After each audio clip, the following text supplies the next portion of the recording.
മോളെ പപ്പ ഉണ്ടാകുന്ന സജ്ജി എങ്ങനെയുണ്ട്? നല്ലതല്ലേ? ഇതിലും ബെസ്റ്റുള്ള ഒരു ചെറുക്കനെ നിനക്ക് എവിടെ നിന്ന് കിട്ടാനടി? കുടിയില്ല, വലിയില്ല, മറ്റൊരു ദുശീലങ്ങളും ഇല്ല. ഞങ്ങൾ രണ്ടുപേരും കാലം കഴിയില്ല നിന്നെയൊക്കെ അവനുണ്ടല്ലോ പൊന്നു പോലെ നോക്കും, പൊന്നു പോലെ.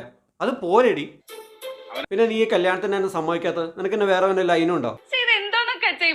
അവൻ അച്ഛനും അമ്മ ഇല്ലാന്ന് മാത്രമല്ലേ ഉള്ളൂ. അവൻ ഓർഫനേജിലല്ലേ വളർന്നത്. അവൻ നമ്മുടെ കുടുംബത്തിൽ നിന്നോളൂടി. നിന്നേക്കാളും വിദ്യാഭ്യാസം ഉണ്ട് അവന്. അവൻ നമ്മുടെ ബിസിനസ് നോക്കി അവൻ നടത്തിക്കോളും. എനിക്ക് എന്റേതായിട്ടുള്ള ഇഷ്ടങ്ങളൊക്കെ ഉണ്ട്. അച്ഛൻ മനസ്സിലാക്കാത്തത്? മോളെ മോക്കടെ ഇഷ്ടങ്ങളൊക്കെ അച്ഛൻ മനസ്സിലാക്കണ്ട്. ഓരോ പെൺപിള്ളേർ വളർന്നു വരുമ്പോണ്ടല്ലോ അച്ഛന്മാരുടെ മനസ്സിലും അമ്മമാരുടെ മനസ്സിലും തീയ്.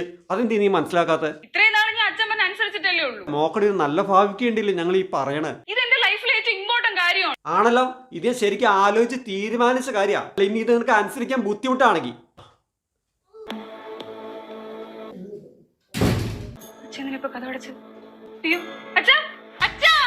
എന്തടി നിന്റെ കല്യാണത്തിന് സമ്മതിച്ചിട്ട് ഞാൻ റൂമിൽ നിന്ന് ഇറങ്ങുള്ളൂ.